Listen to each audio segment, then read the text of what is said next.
Evening, everybody. It's Mega Mike here at Earth Radio. I'm here today with Christy and Alan, and we're going to have a chat around a great many things, mainly how Christian's now approaching doing the game that he's currently developing, how things are maybe different from when he's been working with other companies, and just generally how things are now that you've been able to branch out on your own. So, I suppose the first question is, for people that don't know who you are, what would be the best way to describe what you've done and where you've been? $1 billion in revenue. Kidding. Close to it. My name is Christian Allen. I'm a game designer out here in bright, sunny Seattle, Washington. Been in the industry over about 15 years. My background is in the Marine Corps before that, and I started in games as a modder for Rainbow Six back in the late 90s, making stuff for my friends, and then turned into a lot of internet downloads, things like that, and kind of long story short, swung that into a gig at Red Storm, started as an assistant designer there on Costa Rica Island Thunder, and then worked my way up to lead designer and then creative director at Red Storm. After that, I moved on to Bungie for a while as a design lead on Halo Reach. And then I was at Warner Brothers, where I worked on a lot of different things because it was kind of a tumultuous time with the acquisition of Midway and Sublime and things like that. But I had the opportunity to work on a really early draft of Mad Max, and then focused the majority of my time on a game that would become Shadows in Mordor. Eventually, it was a game long in development. Like I said, it was kind of a tumultuous time at Warner Brothers, so I left trying to figure out what I wanted to do, and kind of came into Kickstarter. So I decided to run a Kickstarter for a game called Takedown. Built up a small team, worked on that, released that in 2013 to an extremely rocky launch, which is fun for a small studio. And then last year I was working with a big publisher on a mobile title that we've got a video up on it on our website at cerulean.com that we're calling Project Pi. We worked on that for a few months. That kind of fell through, and the way it was built, it really wasn't something that we could release on something like early access due to kind of entanglements with various different legal contractual things. But the art team developed a really unique art style for that game. Mark Deanne and a few of the other artists, Andy, and people, and so we decided to take that art style and apply it moving forward to a squad-based tactical shooter. A lot of ways based on our community feedback of what we should be working on as a studio. We surveyed about 6,000 people, and pretty strong response that they wanted us to move forward with a squad-based tactical shooter. So we've been working on that full-time since January, although we spent some months before that actually developing the concept and everything. And we're working on Unreal 4. There's 5 of us full-time right now, and then we've got a few industry vets kicking in some help on the side as well. So we're getting close to coming up to our early access release, which we're planning for the fall. And right now we're going to be. This interview is actually kind of lead into our full announce. Hopefully we're going to be doing the press release and releasing a bunch of screenshots and things like that. We got, what's that magazine called? Indie Mag? Yes, I'm asking someone else. I'm asking Terry. Yeah, sorry. Like Indie Games Mag, we're putting together some screenshots packaged and featured in that. Excellent. And kind of ramping up. And we announced a couple of weeks ago that all the the people at Kickstarter Takedown are going to get Epsilon for free. And so that'll give us kind of a good sample size to get feedback from right away. We'll have 5,000 people playing the early access game. So we're kind of in crunch mode, trying to bang out our early access. I'm sure it'll all go well. Probably. Maybe. Hopefully, we hope. One of the things that we're doing different than some of the other squad-based shooters that are kind of coming out right now One is our art style, and I'll shoot you. Well, you might have seen the screenshot.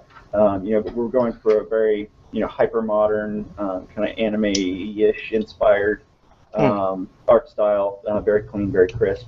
So not quite sci-fi, but a lot of people have compared us to Neo Tokyo, which I don't actually even know what that is. But right. If memory serves, that's very cyberpunk. So yeah, we're not really going more for the cyberpunk look. We're going just for more of the kind of hyper modern feel, near future kind of thing. So that's one.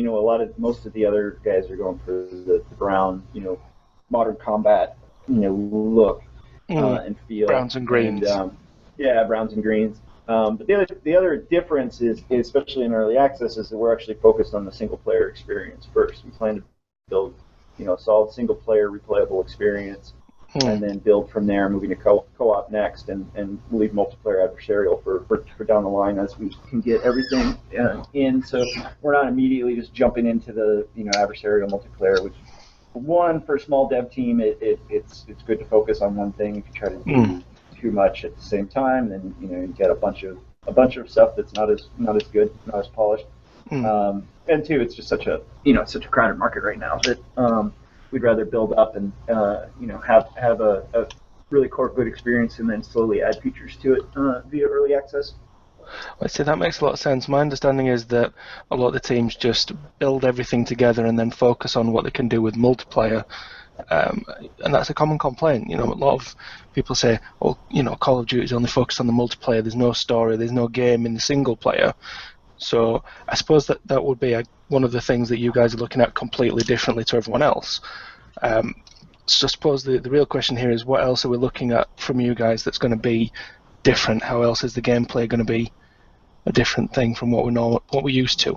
Mm-hmm. Well, I think one thing is, as a studio and as a designer, we focus a lot on nonlinearity. So, if you're used to the Call of Duty kind of linear experience, it's very different. It's much more of like, here's the situation. How do you want to tackle it?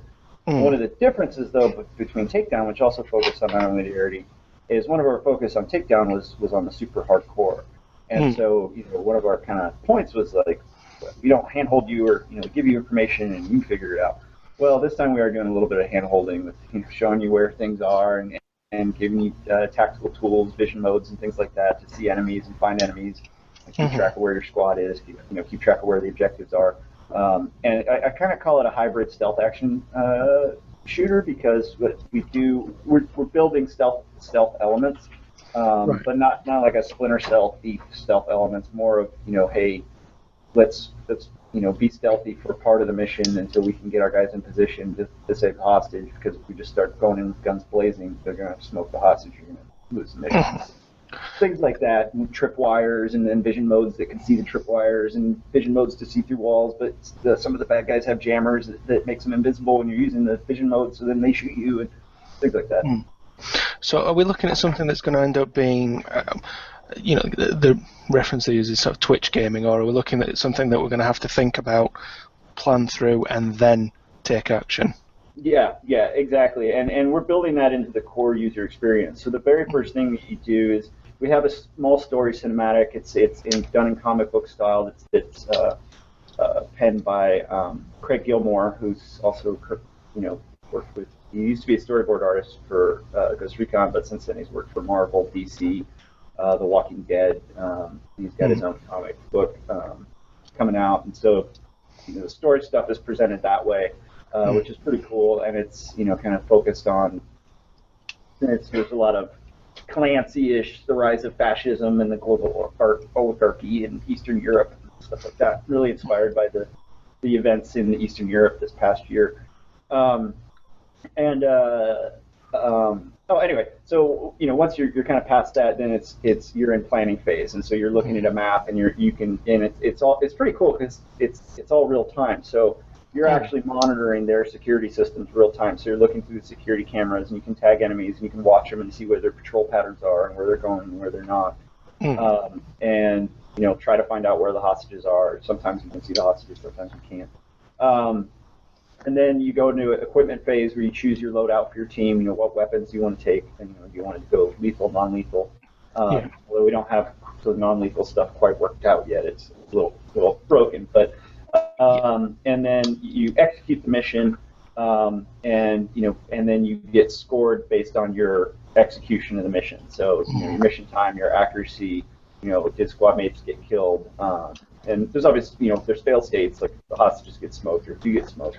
But then that score ideally is going to dump into a leaderboard. That you can continually, try to improve. Right, and so that's going to be built in as part of the community. I guess everyone's going to have an input on how that's going to look. Yeah. We kind of, one of the things, scores are always funny. We have to be flexible as, it'll be an ongoing thing. Cause, we'll release it and then someone will figure out how to, GIMP it and, take their 10 cloned accounts and, they'll be at the top of all the leaderboards and then we'll change it and then someone else will figure out how to break it. But we want to encourage people to have freedom, and so you have to be a little bit careful with stats because stats can drive people to do things like, I don't want to shoot anybody because if I don't shoot, then I'll have 100% accuracy and it'll multiply my score by 10 or something like that. So. Yeah, there's a lot of that. It's one of those things that I do think has a serious problem at the minute is people just trying to get the stats without thinking about anything else. So how are you guys looking at combating that as best you can at the minute until you've had the guys look at it? Well, I mean, it's going to be an ongoing process, and so one of the things that you do with stats, and this is especially true in co-op and adversarial, so that's why it's good to get a good scoring bit system based single player where you're messing with it when you're not. The main thing that people can mess with is the leaderboards themselves and not with the other players' user experience, right? Is that you have to have stats that encourage positive behavior, and I've learned through the years through doing achievements and doing stats and doing leaderboards that it's you got to test it with a set of people that are those people that want to all they care about is stats. On Gra we had it was Gra 2 I think we added in a medic feature where guys could get wounded and you could go save your buddies. And so we put an achievement in there, and it was like, revive 10 teammates. And that seems like a perfectly good achievement. That'll encourage positive behavior. Well, I jump online the day that the achievement was added, and everybody was just, at the start of the match, they'd just pull out their pistols and kneecap all their teammates so that they could revive them. Lovely. Yeah, it's like, okay, well, that wasn't the best idea. Like, okay, now you change achievement to you get it right, reviving your teammates that you did not shoot. Yeah, I suppose you're going to have a lot of that, though. You've got to look at what people are doing and how they're doing it. So have we got multiplayer in the game? Is that going to be going to be initial, or is that going to be in the future? That's going to be in the future. Yeah, we're launching the single player, and then we have and then we're also planning to launch with a single player, like kind of game mode that's not story based. It's more kind of Tango Hunt objective based kind of thing, and it's kind of playable over and over and over again. And then we're working on our roadmap to go to both adding things like co-op and then possibly multiple squads in single player and then multiplayer down there. The other good thing is co-op, you have smaller numbers of people, so you can also catch a lot of technical connection issues and router problems that PC gamers have.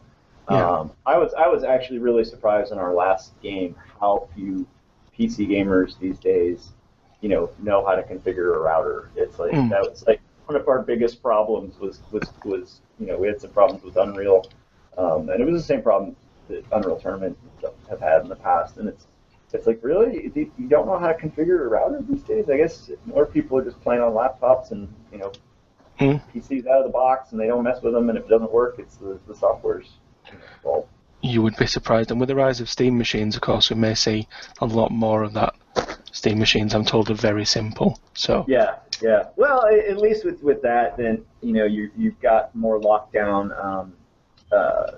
Hardware environment where you're not having to go, oh God, the game's not working for you. Okay, tell me where your graphics card is. Okay, all that kind of stuff. It's more out of the box. And we're actually getting our Steam dev kits. think soon. They emailed us about it. We should be getting the controller and the Steambox stuff in here soon. So. Oh, excellent. One thing that did pique my interest just a minute ago was multiple squads. Now, the reason for that is looking at the squad-based things at the minute. Take, say, Payday 2, which came out last year, the year before. Obviously, that was just 4 players in one squad versus AI. So, are you looking at the possibility of squad versus squad to achieve either side of the mission? That's a possibility, and that might be an interesting take on multiplayer. Instead of doing, competitive multiplayer, it's more squad versus squad who can complete the objectives first and let's shoot each other, that kind of thing. Yeah. That could be a cool co-op / adversarial mode. And so in single player, we're starting with 1 squad, but then ideally in the future we'll expand to 2. It's mainly a UX and a asset thing right now. And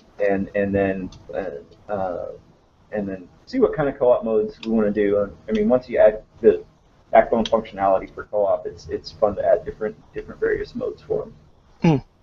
Yeah, because I think from at least the perspective of the gamer, we need more cooperative modes rather than just co-op or against everyone else.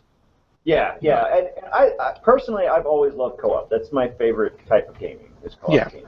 And I don't think there's enough co-op out there. I think they're too focused on the adversarial. Because one of the things I don't like about starting with the adversarial community is it can turn the kind of user experience and community experience super combative, super fast. I mean, Halo is the best example of this. Like, as a new player, you jump into a Halo game and you're like, oh my God, who are these people? Why is this 13-year-old screaming obscenities at me?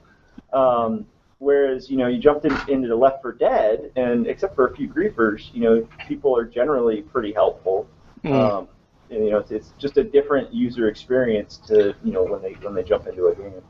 Yeah, I can't count the number of times I've tried to play Halo, been shot several times by teenagers and just given up. Yeah, and they're really good. They do it all day long. Well, that's it. You can get as good as you like with a game like that when you're playing against the AI, but as soon as you hit a human player, that's it. You're a giant wall. So, yeah, co-op is fantastic. I like co-op, and I agree there's not enough of it at all. Now, the other major thing you were saying is it's completely different art style to everything else, and we're looking at a more anime-inspired sort of thing. So, are we talking sort of cell shading or? It's kind of a cell-shaded post-processing effect, and then we do some sortable edge drawing to kind of bring out that kind of artistic. We're not going full-on Borderlands. It's kind of hard to describe. I mean, it's posted up on my Twitter at the header, at Cerelan, so your listeners can just go to the Twitter account and get an idea. But yeah, we started out kind of super anime, and then kind of wanted to back off from that just because it didn't really fit with our environmental architectural style. So we wanted to merge kind of the character design and the architectural styles that we do into this kind of thematic one kind of visual theme. And it works really well, and it also it allows us to build really really pretty architecture. And when I say us, I mean my art team. Pretty things.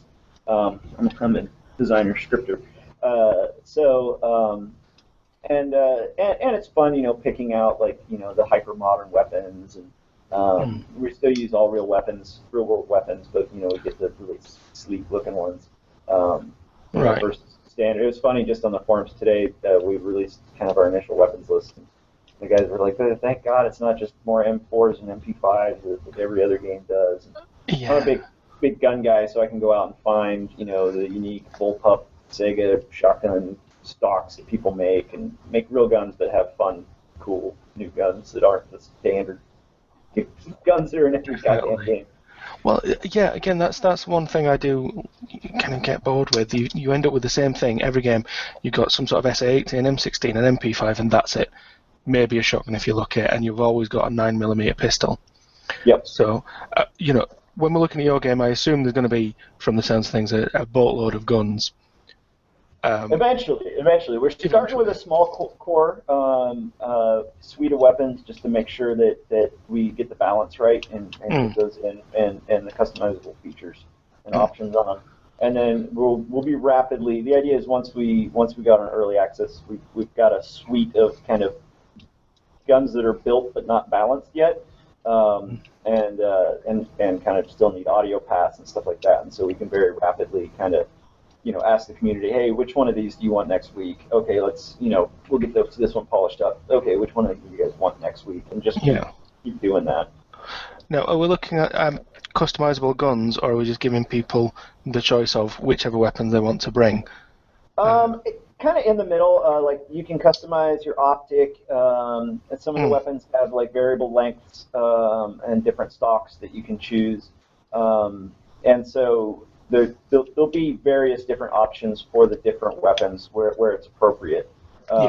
We didn't want to spend a lot of time on I can make it gold, or and we may add some of that functionality in the future. It's actually pretty easy. Yeah. Do like camo patterns and various different lights and lasers and all that kind of stuff. Well, that's it. I was thinking if you've played Insurgency, they have just a ridiculous amount of options for every gun you can pick up. Yeah. You've got laser sights and optics and different bullet types and magazines and things like that, which is always nice. But I suppose for some people that may be too much choice, especially if they're not madly into guns. Well, I think the important thing is to give intelligent defaults, so that if you're not into messing with that stuff, then you can just click I just want this base gun. I want to shoot people with it. But the thing I like about early access is that we're not locked into any kind of one, these are the options you're going to have forever until we do DLC.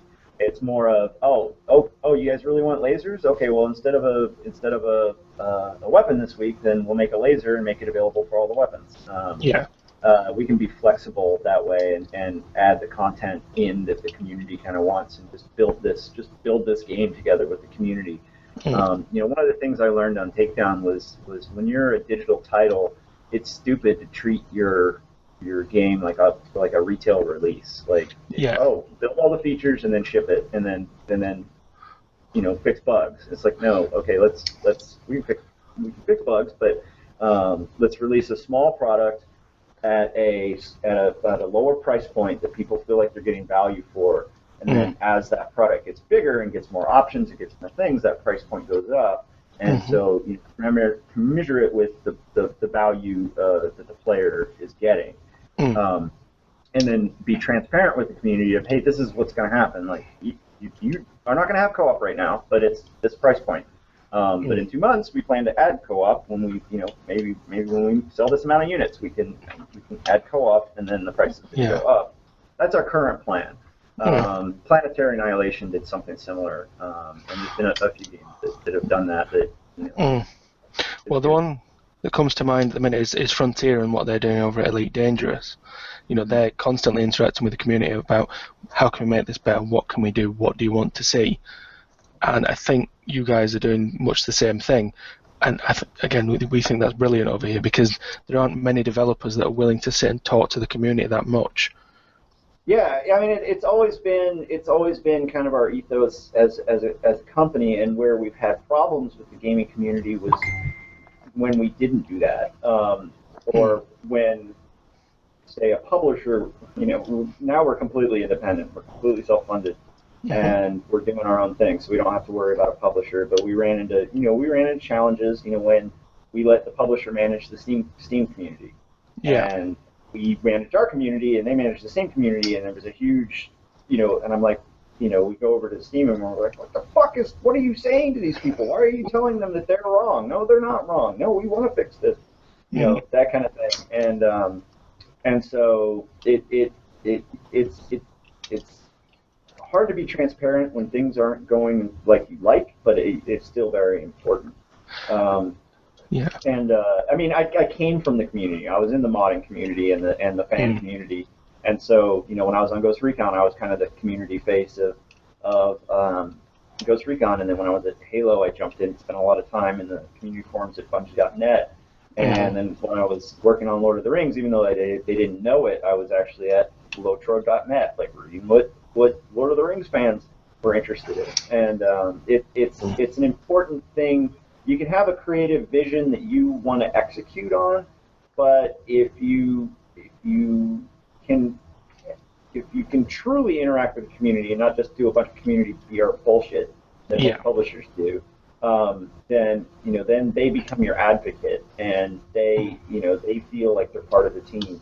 And so when you can do that, when it doesn't compromise your vision or cause problems, because it can cause problems too. Yeah. They get a little too invested in a title or a team, and start to stalk people, and those kinds of things have happened to us. But it's what gamers want, and it's what gamers deserve. Well, that's that. I mean, as I think we've seen over the past 12 months, a bunch of gamers telling you how you should do your stuff is a powerful force. It can be, yes. Yeah. Yes. I'd rather gamers tell me what to do than non-gamers. But and again, you have to respect. You have to communicate when it's like, this is why we're doing this. And it's also critical. I've especially learned to take the broader group of gamers in mind as well, and not just to focus on if there's a hyper loud voice. Example with Steam on Takedown, we had said that Takedown was going to be DRM free, and at the time I didn't think about some people consider Steam DRM, and so we had, and it was maybe like 5 guys that were just screaming like nuts over this. You're a liar, and you ripped me off because you said it wasn't going to be DRM free. Steam's DRM, and then they had a big argument about Steam DRM, and I'm like, okay, so I had my engineers like, okay, we got to make sure this runs without Steam. They got to be able to play it without Steam, all these things. Well, then that caused problems with our Steam integration, because we were taking time every time we integrated something like voice chat or friends lists or things like that. It was like double the engineering time, because we had to both implement that for the game and implement some kind of workaround for the people that wanted to play it outside of Steam. And so that's learning from that in the future, when it's like measuring that it's 5 people yelling at you, and measuring the fact that the other 6 million people on Steam are going to get pissed off that their friends list doesn't work in the game. It's that kind of thing that you're like, got to be careful.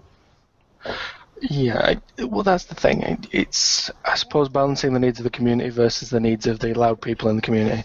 So. Exactly. So I suppose the final thing I think is going to be relevant, although Terry may kill me for asking, if people are looking to get into game dev as a career, what would be the best piece of advice you could give them? 2 pieces of advice. Consume media of all types: movies, books, games, or comic books, everything you can get your hands on. And then create. The tools, there's so many tools out there that weren't available to me 15 years ago. And it's amazing that I can sit down and I can think of a game, and I can roadmap it in my mind through existing engine technology that I can download for free and build, and it's just time. And it's that ability, wasn't there 15 years ago. It was, I have to convince an engineer that this is a good idea, and I have to get I got to get hired, and then I have to do these things. But now you can just grab, whether it's Unity or Unreal or Crytek or Game Maker or Twine, and you can just create something, and then you build a portfolio, and you learn the ins and outs, you learn the languages of game development. And whether you're building that portfolio towards, making your own games and releasing them yourself, or you're building that portfolio to, get into AAA development. And there's so many routes into the industry that didn't exist, because there's so many more sub skill sets. Everybody's a lot more specialized once you get into the AAA space. There wasn't a thing as a technical artist, 15 years ago, you had engineers and you had artists. And artists did all the art, and engineers did all the art and engineering. Yeah. And then designers were kind of this weird thing that nobody knew what they did. But now there's so many routes in that it's actually a pretty exciting time. I think in the industry, it's competitive as shit. So you have to if the adage, what if you do what you love? Well, make sure you're good at it too. You have to be good. I would not recommend someone dropping tons of money on one of these private game dev schools at this point. I think it could be just as valuable if you get a good backup education and then work on your portfolio while you're doing that. Mm-hmm. And if you can show that, hey, I got a degree and I built this game, or 2 games or 3 games in this time. That's just as valuable as, hey, I got this degree that says I know how to make games, and here's the project that I made with my student friends. So it's like all the other projects that you guys see coming out of the school, because it's the same people teaching the same thing, and they all have everybody build the same thing. Mm-hmm. You get your once in a while, Portal dev teams, but that's the 1 in a billion chance that that's going to happen to you. So that's what I tell. I get, I do like a lot of talks at schools and things like that. And, get a good, CS degree or sociology or biology or whatever you want to do, and then that way, hey, you can always fall back on that. Honestly, I'm always amazed how game dev sounds more and more like pro wrestling, because every time you ask a wrestler what should you do, stay in school. It's literally their advice. Yeah. I mean, look, anybody these days, you can just dye your hair blue and call yourself a game developer, but not if you're bald, man. Not if you're bald. If you seriously want to be in AAA development, you just got to build a portfolio, find what you're passionate about. That's the other good thing about building stuff, is that you learn what you're good at. Because when I first got into the industry, I thought I was an artist. I wanted to be a level or a weapons artist, and it turned out I'm a shit artist. But I was also a mission scripter. So actually, my first job was in mission scripting.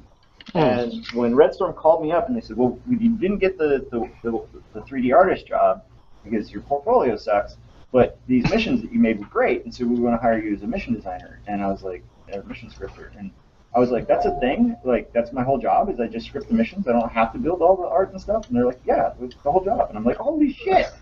I didn't know that was a whole job, that I could just do that. That's great.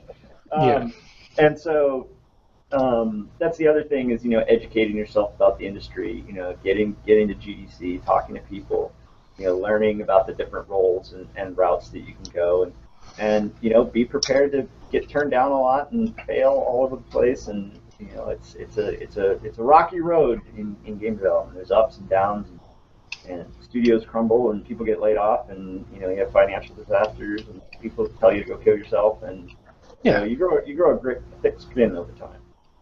Yeah, which is always nice, So, thank you for talking to me. As I said, we'll keep it brief, and so we'll end things here if that's all right. But for anyone that wants to know, Epsilon is in early alpha soon? Yep, soon, sometime in the fall.